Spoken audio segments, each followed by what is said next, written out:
Et je trouve ça rigolo comme aujourd'hui tout peut arriver à travers les réseaux sociaux.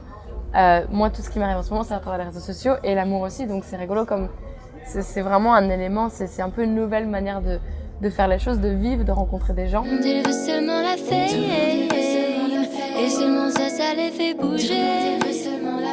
Et puis à quoi bon? T'es tellement seul derrière ton écran.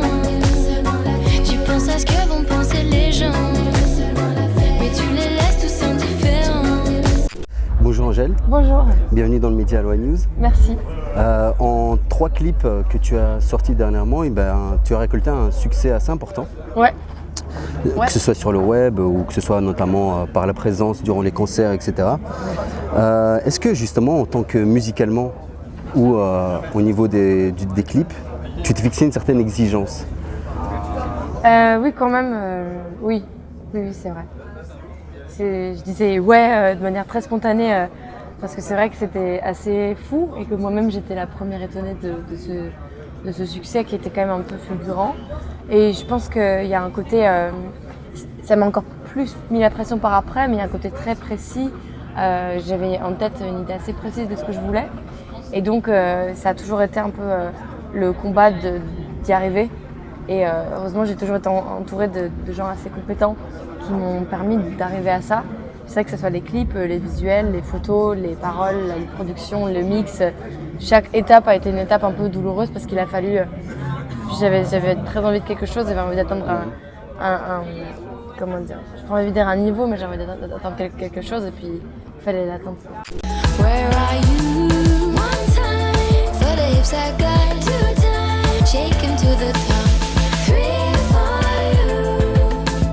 you, miss you too.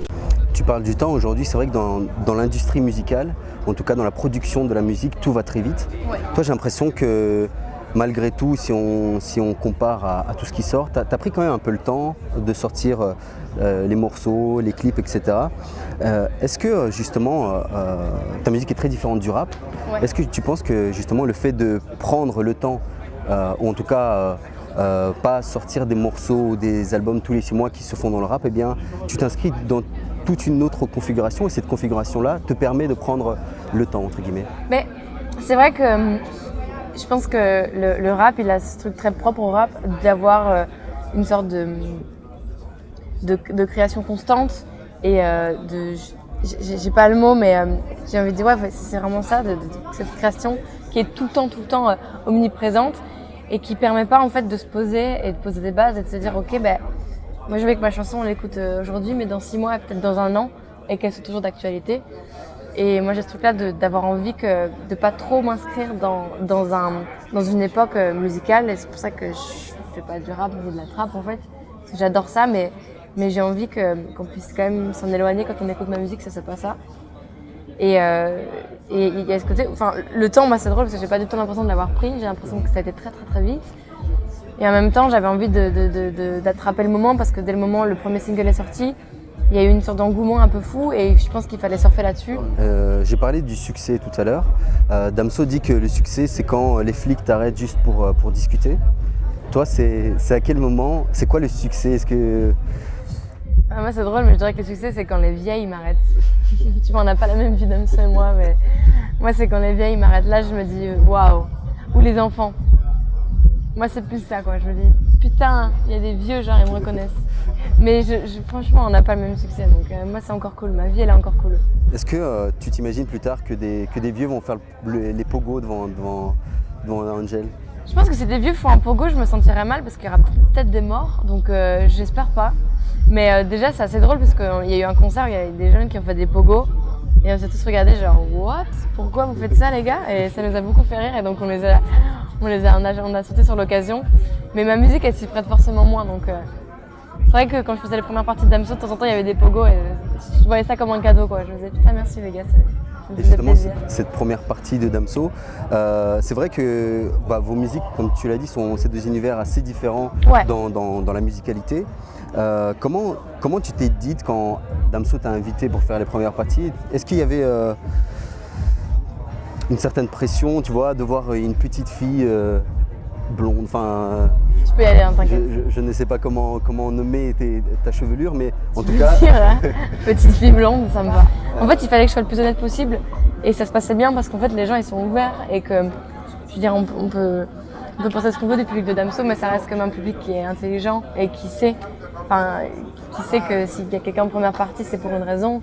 Et voilà, après, s'ils aimaient pas, c'était moins mon problème parce que voilà, ils écoutaient pas. Mais je veux dire, j'ai jamais senti vraiment, je me suis jamais sentie en danger ou quoi, mis à part peut-être la première fois où j'ai senti que le public était pas content et je me suis dit ok, c'est pas comme ça que je dois faire quoi. Je peux pas arriver comme ça, commencer à jouer, il faut leur expliquer quoi.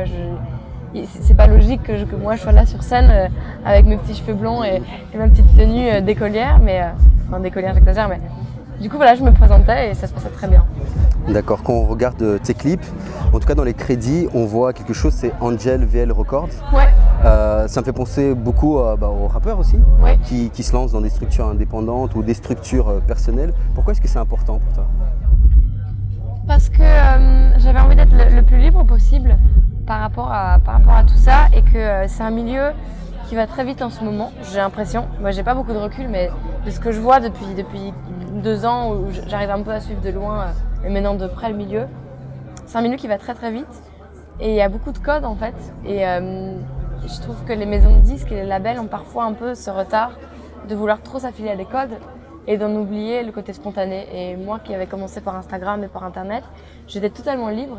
J'avais envie de garder cette liberté, de pouvoir être libre d'écrire ce que je voulais, d'écrire les chansons que je voulais, de travailler avec qui je voulais. Et aujourd'hui, je suis maître de tout, absolument de tout. Et en même temps, je suis entourée, j'ai des managers qui m'aident énormément d'ailleurs dans ma structure. Mais voilà, je me suis affiliée à un éditeur et à un label, mais avec toute la liberté possible. Donc c'est pour ça que j'ai créé mon label qui est en fait qui est juste un label pour pouvoir avoir une structure quoi. No obligation, thought I'd make a getaway on a chill out day, a coffee to take away. Tu aimes les loutres? Ouais. Ça c'est pas nouveau. C'est vrai que c'est un animal qui est super mignon, mais on sous-estime un peu son côté défensif. Vérocité. Voilà. Férocité.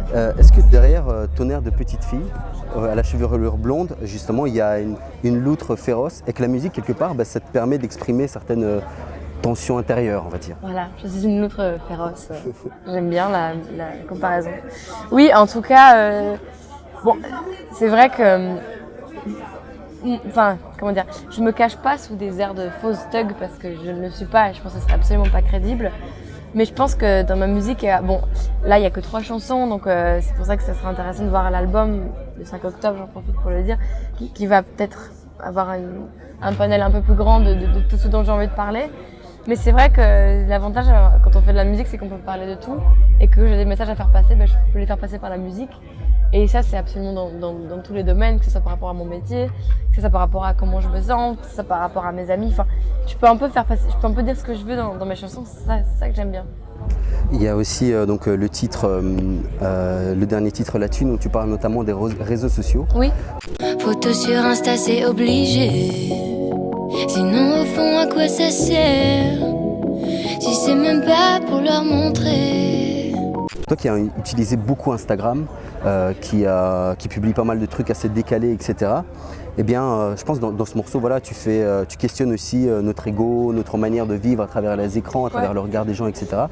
Est-ce que le fait de faire des grimaces, d'être assez décalé sur Instagram, c'est au contraire une protection du culte de soi?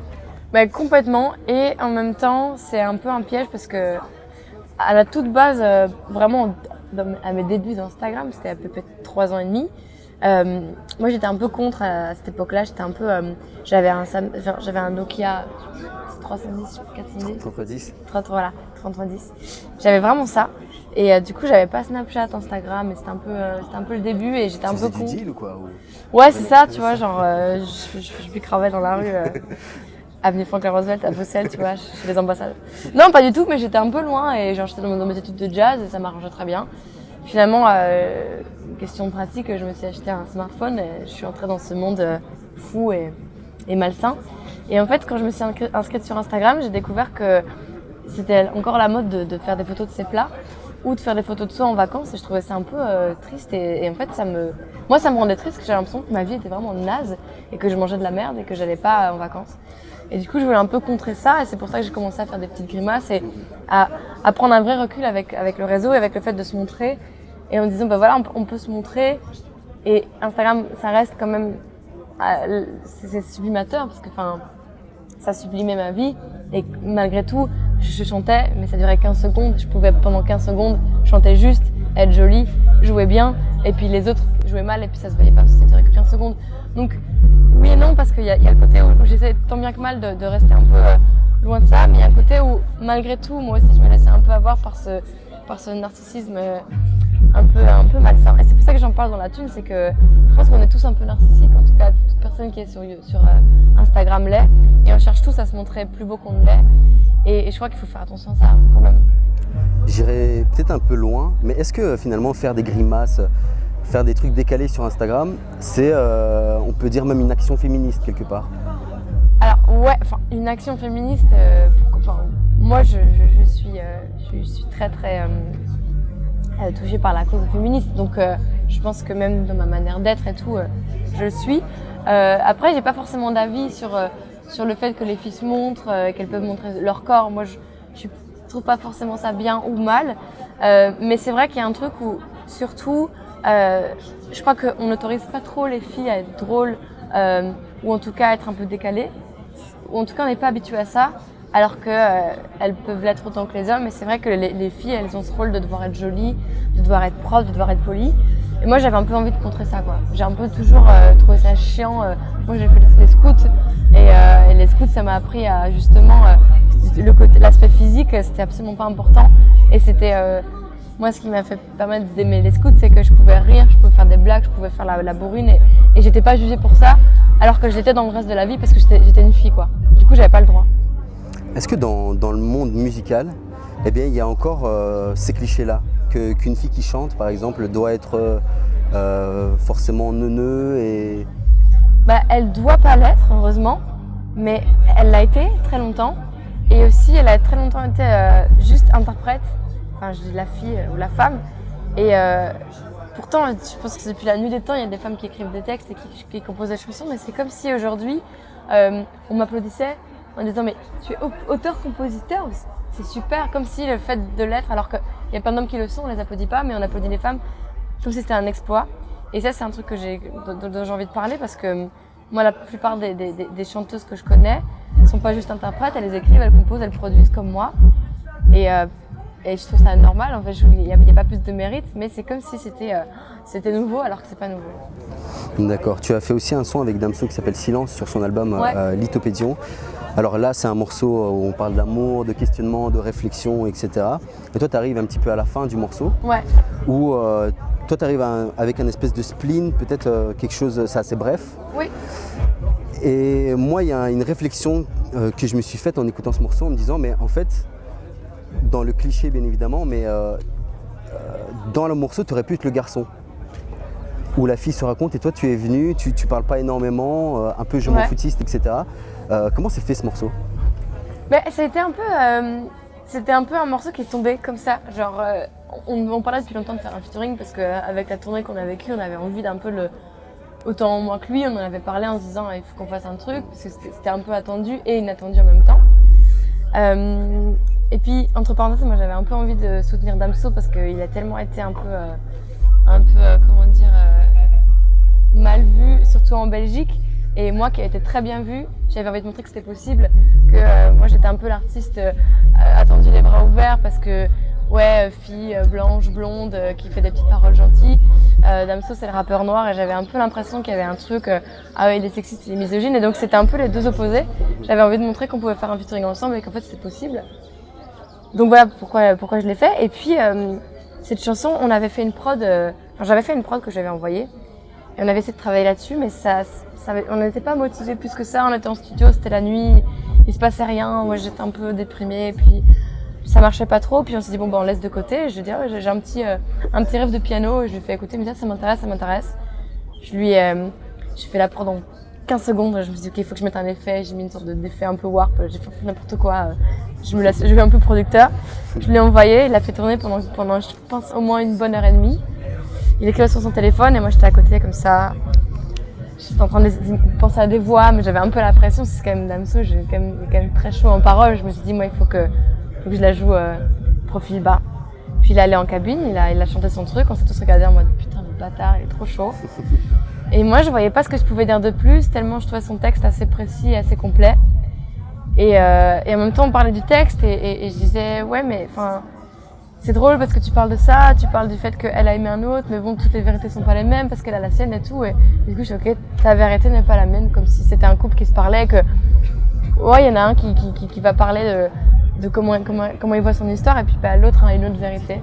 Et je trouvais que c'était beau de terminer par ça parce que j'avais rien à répondre de plus en fait. Du coup voilà, ça s'est fait comme ça. Puis moi j'adore faire des voix un peu ambiantes, donc j'en ai fait plein et puis on s'est dit que ça suffisait.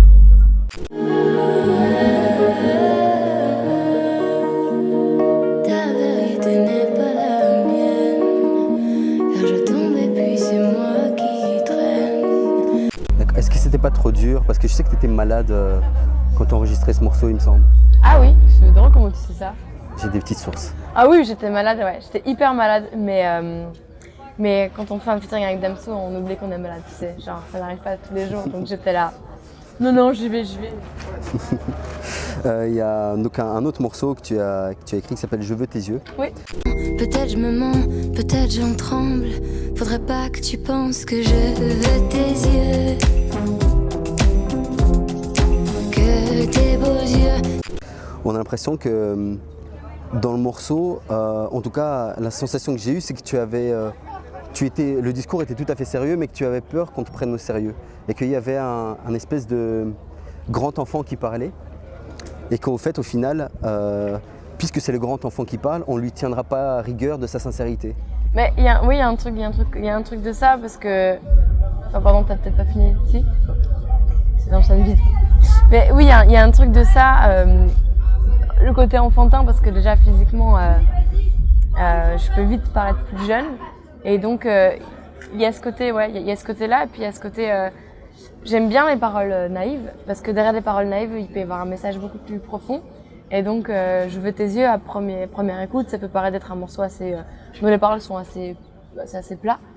Et en fait, ce que ça raconte, c'est quand même. Bon, je dis pas que c'est profond, mais ce que ça raconte, Je veux tes yeux, c'est pas juste je te veux, ou c'est aussi je veux que tu me regardes, c'est aussi je veux que tu me regardes à travers le téléphone, parce que, en fait, Je veux tes yeux, ça raconte une histoire d'amour, ou en tout cas une histoire de drague, à travers un téléphone, ou à travers une autre plateforme.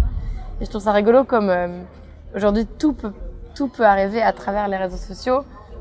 Moi, tout ce qui m'arrive en ce moment, c'est à travers les réseaux sociaux et l'amour aussi. Donc c'est rigolo comme c'est vraiment un élément, c'est un peu une nouvelle manière de faire les choses, de vivre, de rencontrer des gens.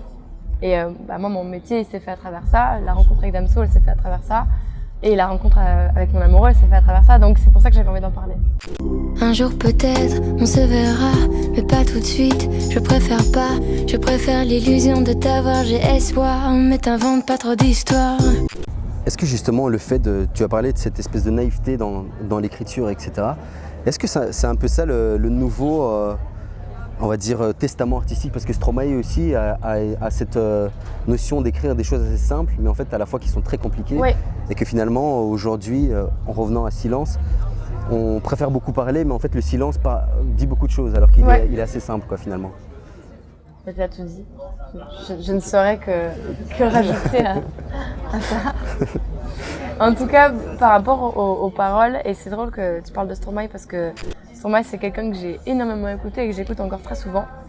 Je trouve qu'il a amené une vraie fraîcheur à la chanson française, en tout cas à la chanson francophone. J'aime pas dire chanson française parce que je trouve que du coup on met le rap de côté, alors pour moi c'est la chanson francophone, c'est les paroles en français quoi. Et je trouve qu'il y a un truc, des paroles très simples, mais qui peuvent en effet parler de sujets très durs, mais où tu comprends tout de suite, quand tu écoutes Stromae, tu comprends tout de suite de quoi il s'agit. Et moi j'ai envie que quand on écoute une chanson à moi, il n'y ait pas de message derrière, qu'il n'y ait pas qu'on n'ait pas à analyser ou à décortiquer chaque phrase, même si il y a des gens qui savent le faire, mais moi je sais pas, moi j'ai besoin d'être très frontal et d'être cash, et j'ai besoin qu'en une phrase tu comprennes le propos de la chanson. Est-ce que tu as quelque chose à rajouter? Non, vive la Belgique. Vive la Belgique. Merci beaucoup. Merci à toi. Merci. Merci.